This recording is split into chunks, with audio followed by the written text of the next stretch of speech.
what do you hear from people from the Muslim community here? What do you mean, what do I hear?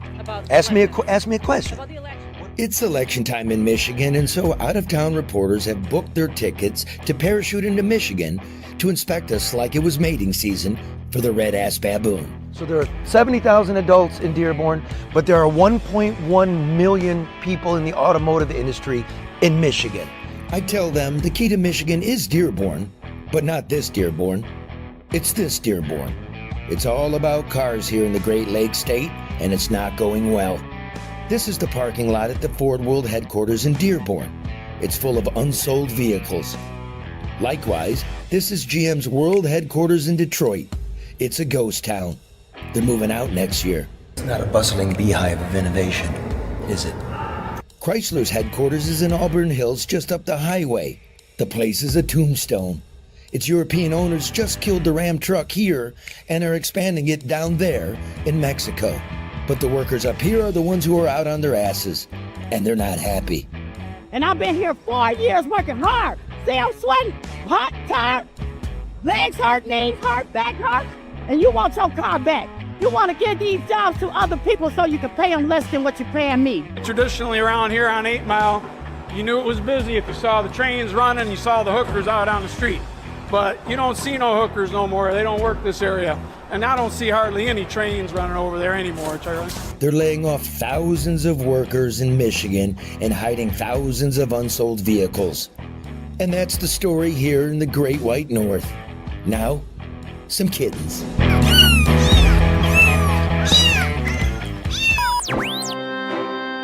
Live from downtown Detroit, it's the No Bullshit News Hour with my main man, Charlie LeDuff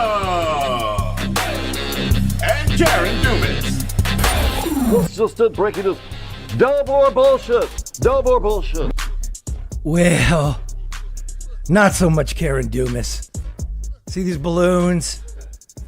Oh, It's man. Karen's birthday. I was throwing a surprise party for her, and she's home. First time ever. Sick. I got her a chocolate chip cake from Big Boys, her favorite. Delivered by a Chippendale. Yes, her ex-husband. Just what every woman wants. But, you know, give me a wide shot, Mark. Yep. Yeah. Well, Karen. Oh. Happy birthday. Jesus. Easy. It's not like we're recycling them. It's over. Happy birthday, dear. We love you. Yes, we miss you.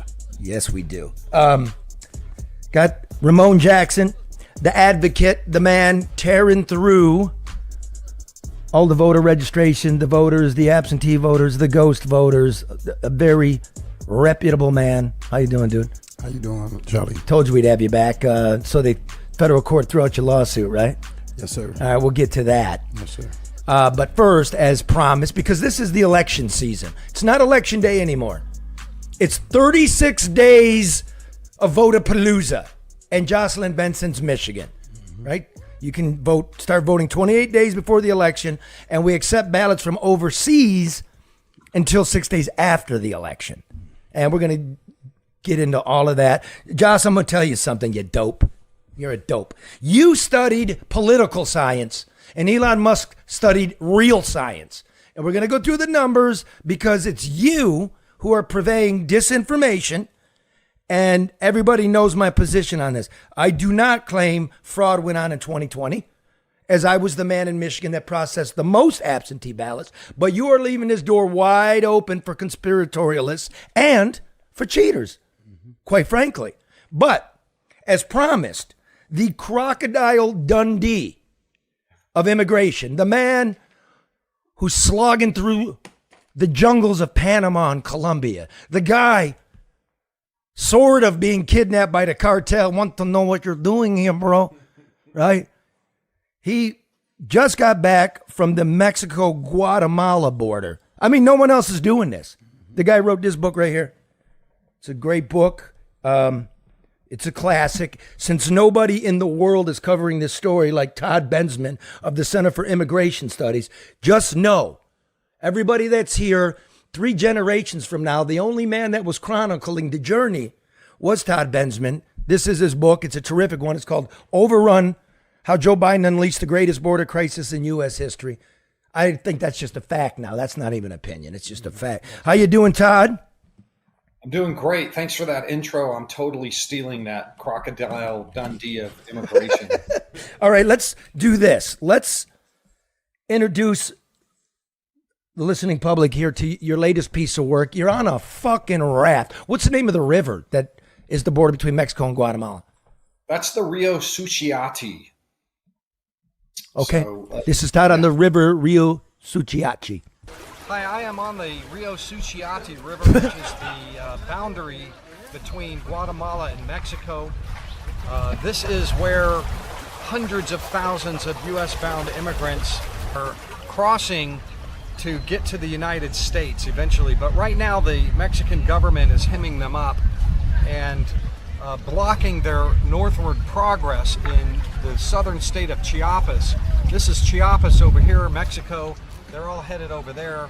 But what will happen is they'll find their pathway blocked under a diplomatic agreement with the Biden administration back in December to lessen the congestion at our border for the Democratic Party's election campaign for president. They succeeded in bringing the numbers way down by blocking them up in Chiapas State and in Tabasco State. But this is where they're crossing. They're still continuing to cross. A lot of the immigrants say that they are coming because they are fearful that Donald Trump will win a re-election and close the American border. So there is a panic, an urgency among the migrants to make this trip, to get over this river and just find some way to get to the American border.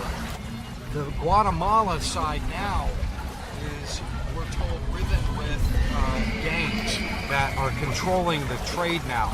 Whereas once they used to just pay these guys 100 pesos to cross back and forth, they're having to pay $100 a head cash before they can get on one of those boats.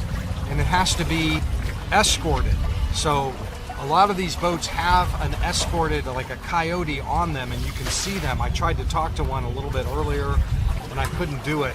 But I'm Todd Bensman with the Center for Immigration Studies on the Rio Suchiati River, right smack dab between Guatemala and Mexico. There's another one. Ese que viene allá, tampoco. Vas allá arriba, mire. That is some wild ass shit. That, Todd, man, I mean, amazing work. Bravo. Thank you. I appreciate it. Okay, now let's get to this. Let me back up here. It was December. It was last year. You said in there the Biden administration met with the Mexicans and cut a deal. It's been reported by the Mexican press. It's been reported by you. Probably we paid the Mexicans $20 billion, and they bulldozed all those migrant camps on the Texas, Arizona, California border, and they shipped everybody south. Is that correct? That's right. They call it internal deportation. And it's an operation, the Mexican media calls it Operation Carousel, because anybody who gets through ends up getting caught and deported back. Now, obviously, we're still getting 50, 60,000 a month that are making it through.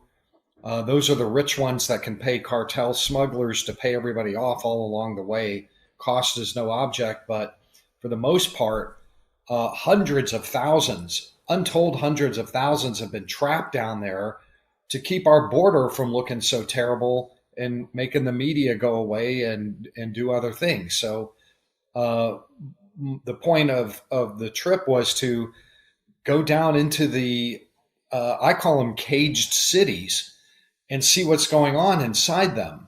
And because we're 2 weeks out from the election and kind of what's going on. And that was the purpose of this trip. I'm still producing my reports from them. I have something that's going to post in the Daily Mail here, I think today, this morning. I don't even know if it's up yet. And then again, something in the New York Post. And then CIS. I haven't even written half of the stuff that I'm going to write on this thing, but we could talk about it. So what do you, okay, so the Mexicans deported them to Guatemala or deported them to their own city, Tapachula, in Chiapas on the border there? Where did they send these people to hold them? They sent them to their own southern provinces, mainly Chiapas State and Tabasco State, and mainly 2 cities, but lots of other cities are filled with them too. Tapachula, which is probably the biggest, most crowded one, is the one I went to, and another one called Villahermosa, which is in the neighboring state of Tabasco. I can't get a good handle on how many are down there, but I've been to Tapachula, 5 or 6 times, and I'm telling you, I've never seen it so shoulder to shoulder, sardine can packed as I saw it this time. I mean, and the publisher of the local newspaper said that there are probably 150,000 jammed up just in Tapachula alone. So I have to figure at least that much are jammed up over in Villahermosa.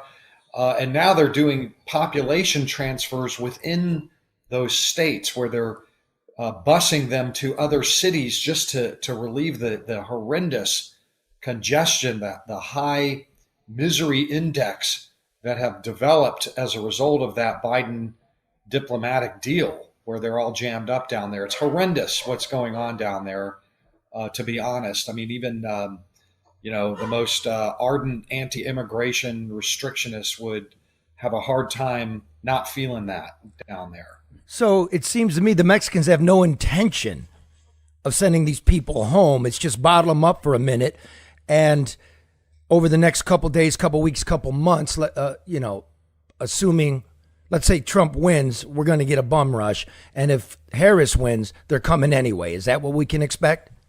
That's right. And that was part of what I found down there. I interviewed, right now in the news, you'll see caravans are forming out of Tapachula, marching. I found one while I was down there and traveled with it for an entire day. I was the only one with this caravan reporter type guy. And I interviewed, many, many dozens of immigrants there and the cops. But the caravans are not heading to the U.S. border. They're just simply intercity transfers. The U.S. media's got that all wrong, that they're all heading to the U.S. border right now. They're not yet, because the Mexicans realize that they've got these 2 important weeks to hold them back. They have to hold them back before the election. And so they're not getting anywhere north of Mexico City, that's for sure. They're escorted by the military, by the Mexican military, National Guard, state police, and municipal police are actually the ones that are organizing, facilitating, and moving them from horrendously packed Tapachula to less horrendously packed other cities in Chiapas State, and then blocking them in there. That's really the purpose of those caravans. But you're right, all bets are off after November 5th. This deal, it appears to me, is all part of a get the U.S. border looking pretty good. Hold on. Selena Gomez is calling from the grave. Yeah, it's my wife. Sorry about that. No worries. Somebody's trying to get into the house. Anyway, I just wanted to. It's probably your boyfriend. Want to see if you're home. I thought you were going to be on a raft this week. Hey, man, I'm at home, so it's good to be home. So in some ways, it's good to be home. Selena's calling. I can't get it to shut up. Oh, your wife? Yeah. Sorry about that. No worries. Okay, so we see the movement come. $20 billion Monty here. From your excellent reporting as well. Like, do you go where like no man goes? You've been accosted. You've had guns pointed at you. It's weird stuff. I'm looking at those coyotes on the raft. When I crossed with the Sinaloa cartel in 2000, We had to lay in a field that night and cover ourselves with black trash bags so we wouldn't be seen. And when they pulled up, the dude, like we all had to get in the back of a pickup truck with the camper top on it, and it was just wall to wall, and they were going 100, and I was afraid we were going to die. And then the window slides open from the front, the cab, and it's a guy handing one bottle of water. There got to be 24 of us, one bottle of water, and he's totally bald, except for a curly Q on his forehead. He looked like Charlie Brown. He looked like Charlie Brown. So when I'm seeing those, you're floating by the gangs, basically, you see his hair. I mean, this guy looks totally urban, like he's going to the club. He's got the nice fitting black tee. The hair's up in a man bun. Looks totally different than everybody else down there, yeah? Yes. So, here's the thing is the Suchiati, I've been going there for years. That's a really interesting place. It's a bottleneck spot where if you're reporting on immigration, that's the place to go see it. But what was different this time, I think I was there early last year. I was down there in Tapachula, and what's different this time is that really dangerous Sinaloa cartel groups from further north have moved in there, and they have seized control of that crossing. Oh. And I mean, these guys are armed up with, ARs and machine guns and pistols and everything.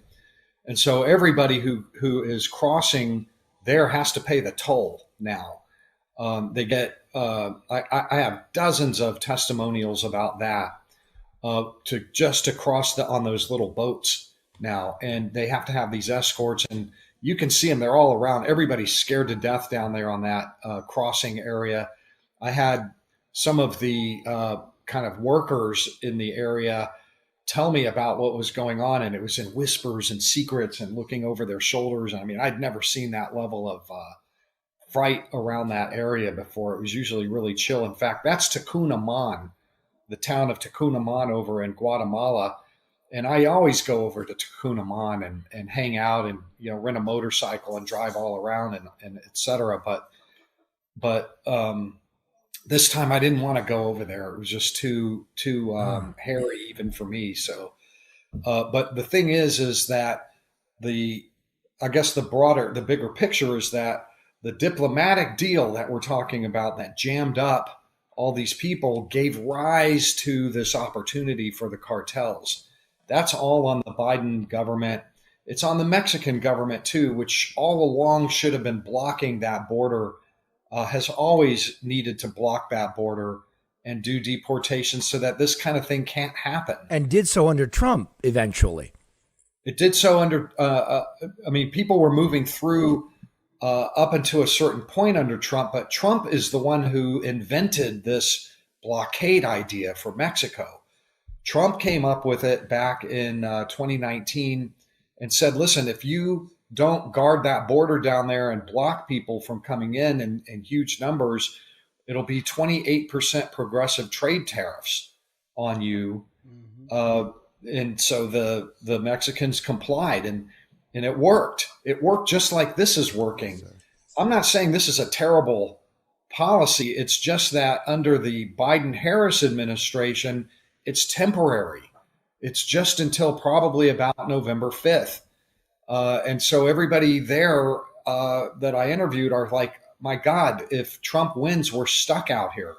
And so more and more people are pouring through, hoping for freedom to move north on November 6th.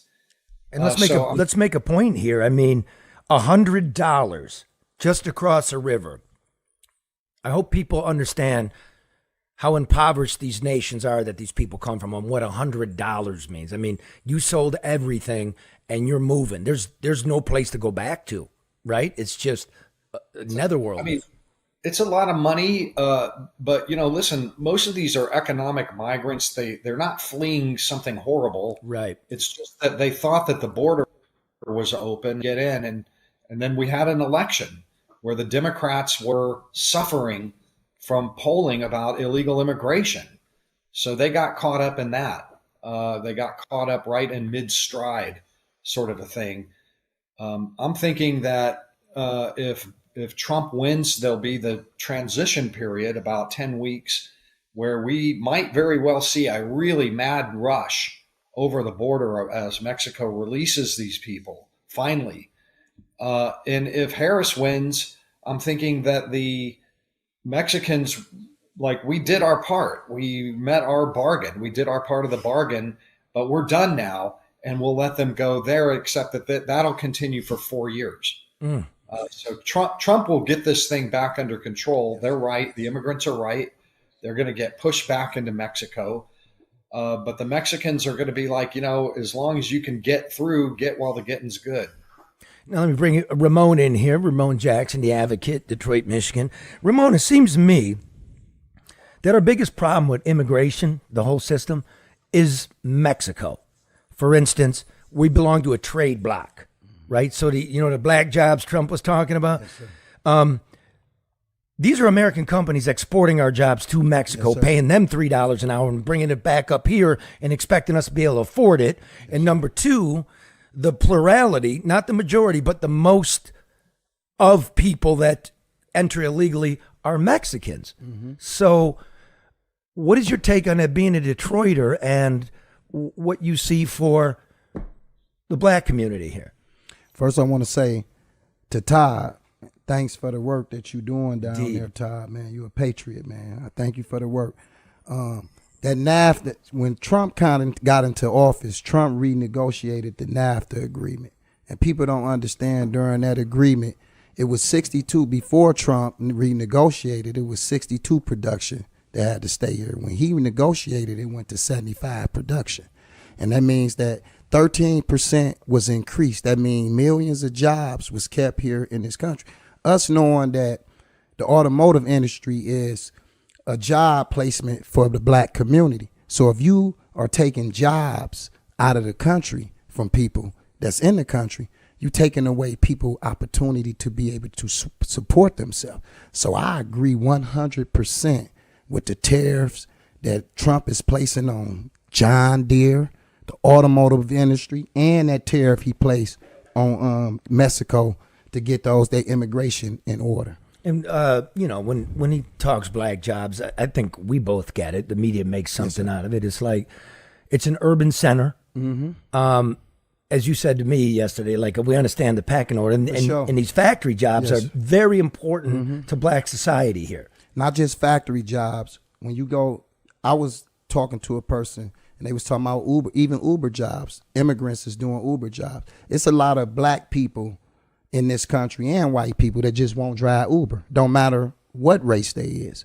But it's certain groups of people in our community that may drive these jobs. Those jobs are being replaced by the immigrants. They saying that, look, most of our drivers now can't even speak English or don't even talk to us. So people know what they mean by black jobs. There's nothing racist about it. It's the job placement that curtails to a certain group of people, and we know what it is, man.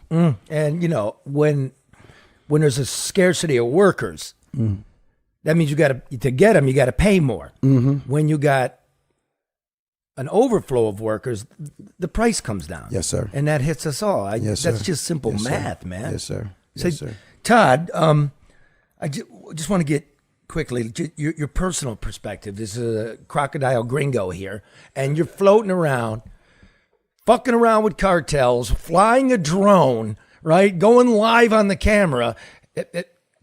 I've done that, and I get super spooked. I really do. Like, every move's got to be thought out. How's it for you? I mean, do you shit yourself a little bit sometimes? I've had a couple of uncomfortable moments down there. In August, I was down in Colombia, which was hairy. I was doing the Darien Gap, which is the jungle.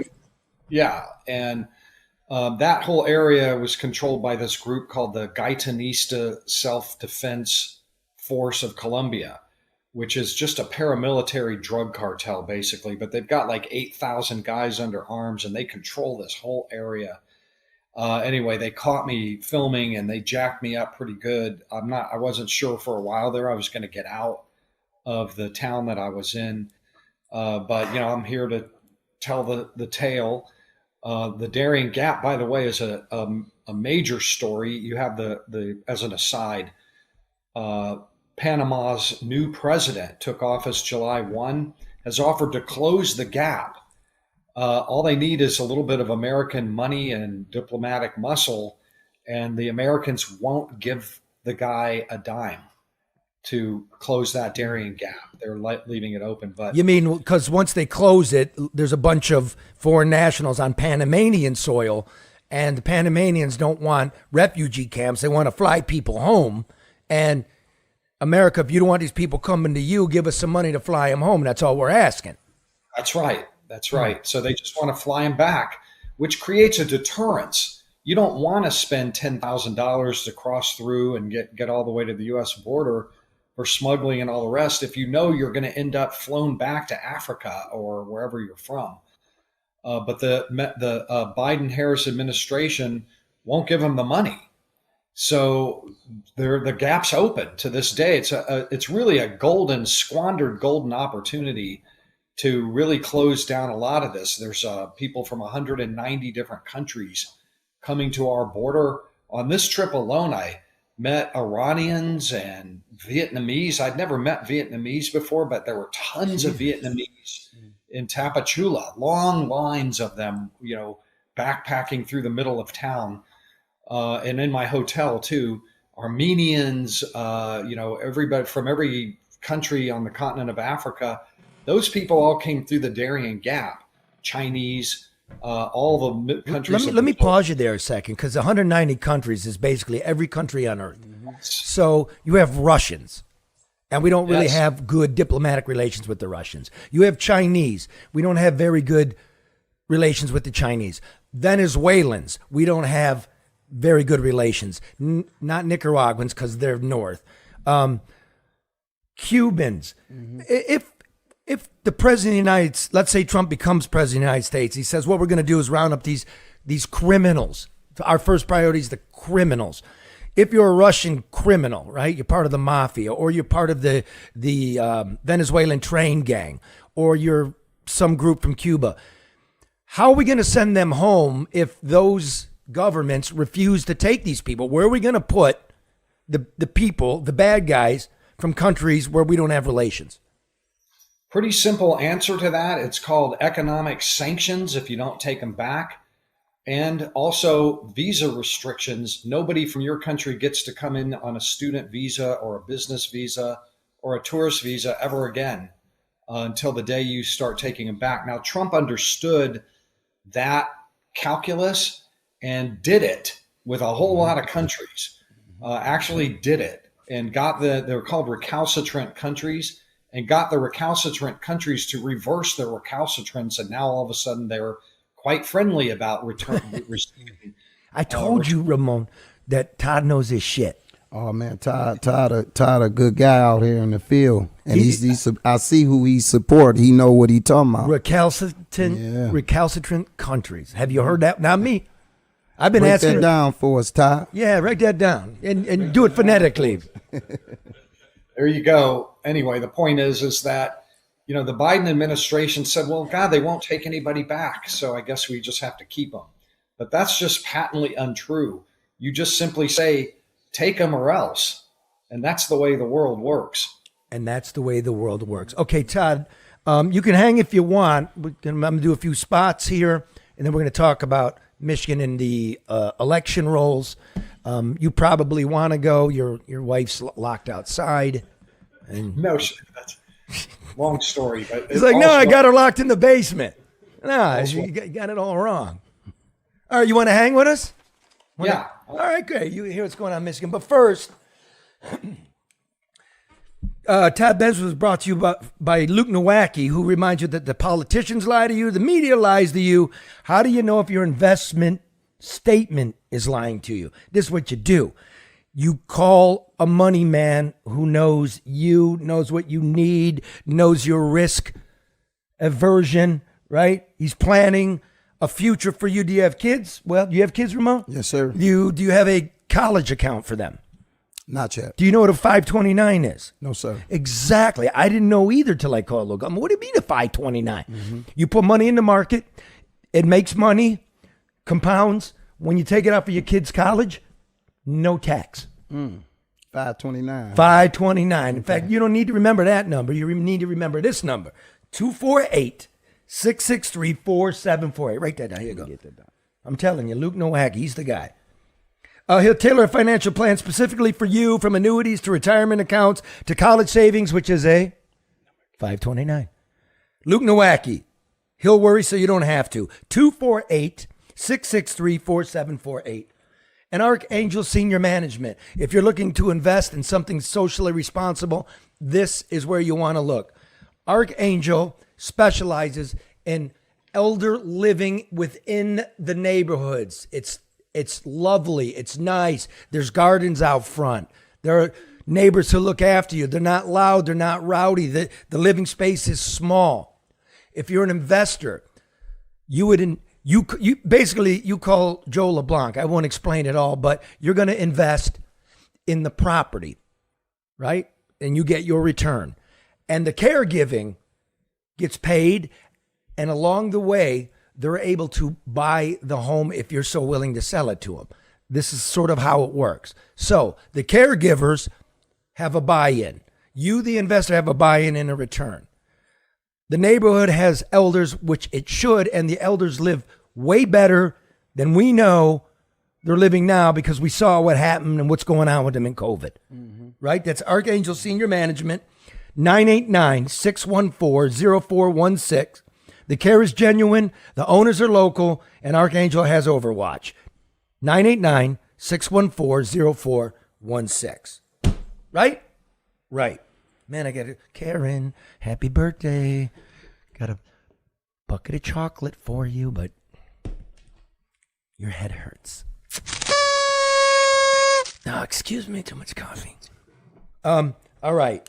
Ramon Jackson, a.k.a. The Advocate. Real quick, let's do this take, because you've been on the show before, the people know you. You started getting involved in what is going on with Michigan's voting rolls, because why?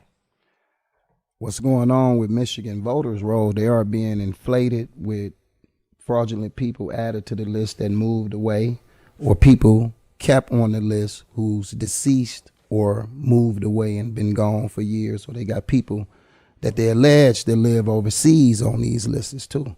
And that's what's going on. They're registering them back to Detroit after they leave Detroit without their knowledge.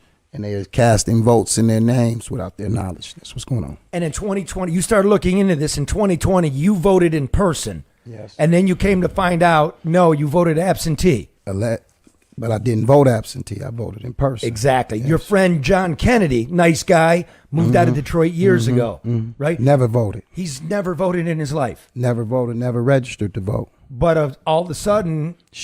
Moved out of Detroit, showed up, registered to vote in Detroit in 2020, and showed up voting in 2020, and showed up voting in both 2022 elections. And he don't know nothing about it. And you have dozens of instances of people that moved out of state. Yes. Right? That somehow are voting in state. Yes. Which is illegal. Let's say I moved to California. I can call Michigan and go, send me the ballot. But I have to have an address in Michigan. Yes. And you're finding dozens of examples where send it to the post office. That's also my residence. Right. Which isn't legal. Yes. Dozens of them. Most of the post office here in Detroit have people actually registered to vote at the actual post office address, not a residential address like we was explaining.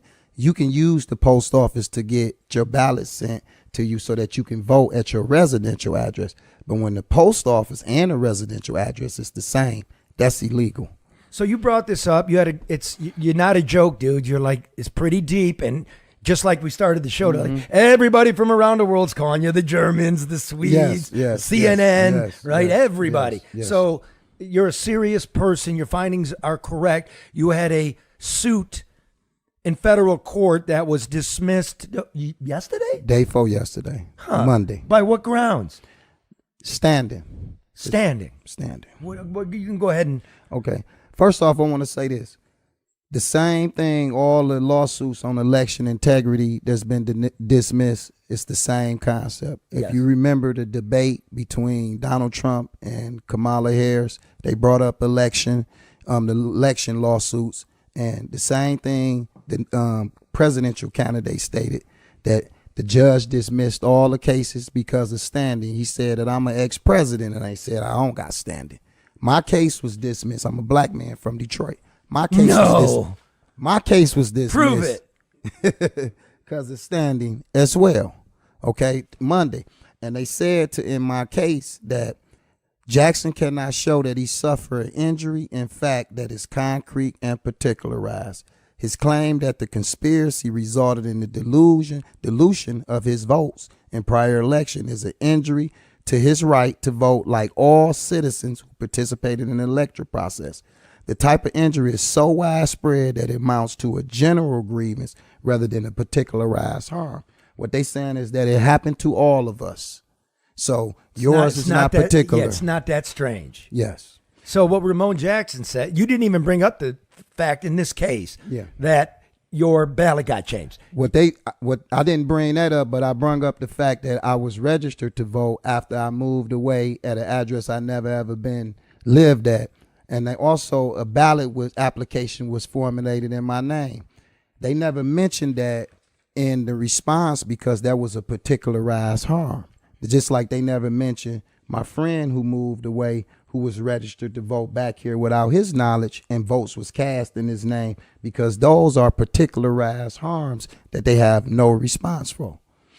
This type of injury, like you're also saying, there's some illegitimate votes cast out there. Yes. And the judge said this type of injury is, quote, so widespread that it amounts to a general grievance rather than a particular harm.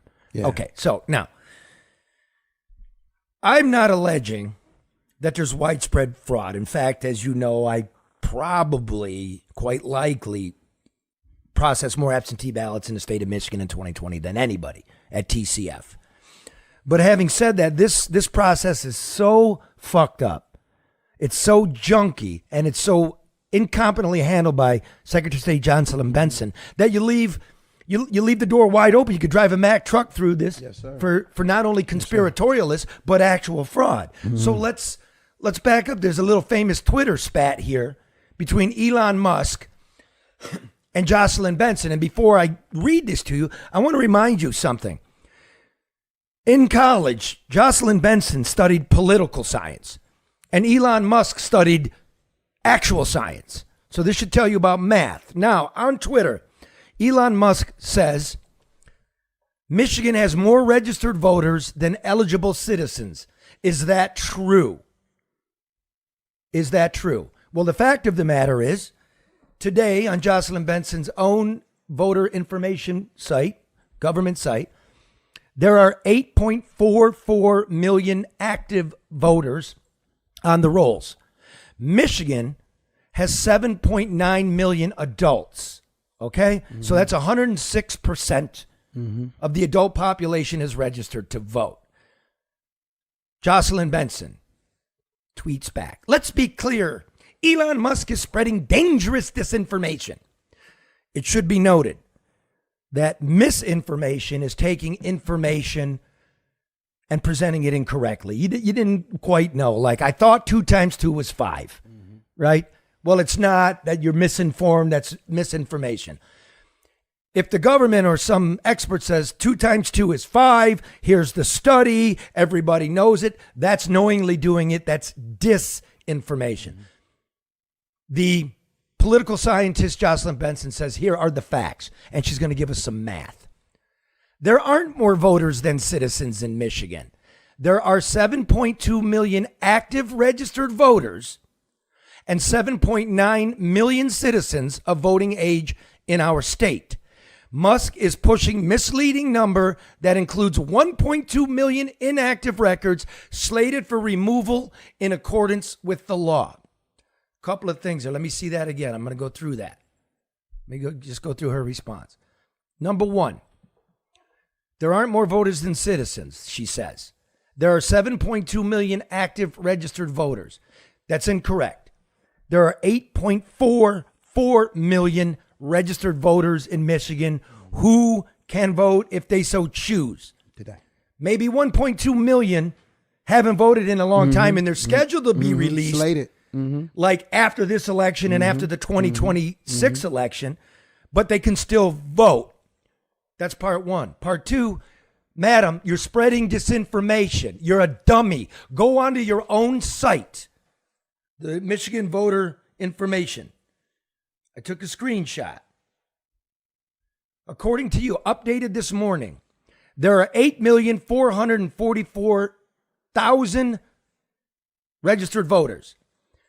Those scheduled inactive voters, those who haven't voted that you're going to remove next year after this election, are 338,000. In 2027, another 257,000. Wow. Basically, what I'm saying is there are 600,000 inactive records slated for removal in accordance with the law, not 1.2. It's a falsity. It's a flat out lie, and you have to correct it. I will go on your website where you say snitch on your neighbors, and I will let you know that you are engaging in voter disinformation, that you're trolling. Let's go back up to the top there. There are 7.2 million active registered voters. Well, only 5.2 or 5.5 voted in 2020. So I don't know what you mean by active. But you say there are 7.9 million citizens of voting age in our state. No, there are 7.9 million adults of voting age. But they're not all citizens. They don't have the right to vote. And that's why we're in the spot we're in. I want to say something. In my lawsuit, I covered Detroit having more registered voters than people of voting age. They allege to have 509,000 registered voters in our city. It's on 25% of 629,000 people is 483,000 people. So they say 25% of the population is under 18. This before the new law change. So that would make 25% of 629,000 400 and not 489. 400 and what I say 400. You're drowning me in the numbers. 83,000. Okay, so it's impossible to have 509,000 registered voters with 400. We got 500,000 registered voters and 400,000 adults. Yes. Hey, yes. Come on, girl. Who you bullshitting? Let's do another one. Because Ramon's got all the voting laws. It's Todd with his wife. According to Jocelyn Benson's active voter file, this is Jocelyn Benson, there are 16,666 registered voters of the age of 100 years old or more. 16,666. One out of every 500 Michigan residents is a centenarian. I've never met one. Me either. Never met one. One out of 500. I should meet him today. Yes. Okay, that's that. But if you go on the Social Security Administration's index, did I send you that? Okay. You just have to take my word for it. According to Social Security, as in 2023, 2,119 people were 100 years old. So, Jocelyn Benson, your active voter list is only 680% wrong. This is a freaking joke. You're a joke. You haven't clarified voting in Michigan. She's muddied it. She's turning it into a month-long holiday where you don't even have to show ID or have an address. Our voting rights done totally, our voting safeguards done totally been stripped here, especially since we've been coming out discovering all the election fraud. They've been hammering at the safeguards on voting rights ever since people been discovering it. I tell people all the time, if we ain't careful, the foxes is controlling the hen house. So if they cheated in, they gonna make sure that laws are put into place that to protect them from being caught cheating. Right. And again, I'm not alleging any cheating, but it's Benson herself and these clowns that are calling it into question. She's the one that threatens election integrity, right? You found a couple dozen. Okay. I mean, Biden won by 155,000. You can see what I'm talking about, though. Here's one. It is, let me see if I can pull it up here. This is the latest one. I want to get the website correct so everybody can go there if they want. It is, I broke my screen, so it's hard to see. Vote from Abroad. Vote from Abroad. It's a new one. The Democrats put $1 million behind it. Mm-hmm. If you live overseas and you want to vote, this is ostensibly what it is. Mm-hmm. And they pretend it's a shadow deal. They pretend it's for military personnel and their families. Right. But military personnel are already handled. Mm-hmm. You do it on base. Mm-hmm. There's a whole, it's been around forever. Yes, sir. Whole process. There's a little special caveat in this. For military personnel or family or those living abroad, period. Within this, you can live abroad, never have lived in the United States, never had an address, but you're the child of a citizen or your guardian or your spouse. Yes. And you can go on here and you can register to vote. You can register to vote and they'll send you the application and you've never been in the United States. Remember the safeguards is being hammered away. The laws governing overseas voters used to be the only way that you can vote here is that you have to vote from your last address that you resided in before you move abroad. When people started to identify fraudulent people or people that's casting ballots from overseas, that's when that came, what you talking about, that now you don't even got to lived over here or anything like that, stopping us from being able to track and trace those voters. And you don't even got to have an address. Don't even got to have an address. It's like the person that you're related to. Where's the last place they lived in Michigan? And as we know by Michigan voter registration, it could be near the dumpster, right? Right, for sure. And you saw it on there. People are using the P.O. box. So when you, in this application, you don't even have to put down the name of your parent. Right. So you can't even track if that parent exists. So I went on with a friend to this site. All right. What's your name? Okay. Sirhan. What's your birthday? March 19th, 1944. Okay. What is your mailing address overseas? I said, oh, it's SAA1W, Buckingham Palace. Okay. What was the last address that you know of whoever it is you belong to? Which they have no ability to check. The Secretary of State cannot check the citizenship of your parent. So I said, near 2 Woodward, which is City Hall. Okay, do you have a Social Security number? I do not, because I've never lived in the United States. Do you have a Michigan ID? Oh, I do not. Well, just check this box here. Okay, would you like to receive your voting material, your ballot, by email? I sure would. Send it to sirhan@gmail.com. Okay, now, just sign this box with a special online tool. Sign the box, sign your name, and we'll mail it to you. Now, I didn't sign the name, and I didn't send it on because Dana Nessel is well known as an incompetent boob. Ask anybody in Flint, is totally incompetent, but she's well known to be vindictive. And when Jocelyn Benson's engaging on her own disinformation campaign, this thing, according to the Democrats, right, they're all working together, 9 million people might be eligible for this. 265,000 people attached to Michigan? That number increased. What is that? I want to say this, Charlie.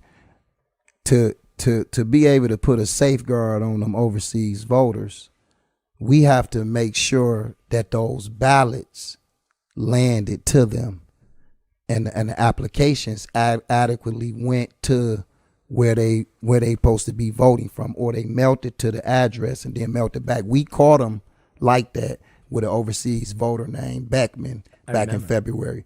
We found out that they didn't send the application to Germany. They sent it to Detroit, so it was no way that she was able to take an application, fill one in, and submit it back because you never sent it to her. So in order for us to curtail that, we have to follow where they send the ballots. Do you believe, Ramon Jackson, a.k.a. the Advocate, that there's widespread fraud? Absolutely. Okay, I, Charlie LeDuff, friend of the Advocate, do not believe so. But we both believe there's an open runway here for such a thing and that people should rightly be concerned. as your friend, Charlie, I say this. If we pull the 2020 election in Detroit, it was 257,000 people voted in 2020. The list is 8,600 pages. If we comb through that list, I'm talking about a team of us, we would find an excessive amount of fraud. You suspect content. because you did a random sampling and found your own stuff. I did a random sampling. You did enough of a basis that those in the media who actually get paid should engage in it, but they're in the trick bag.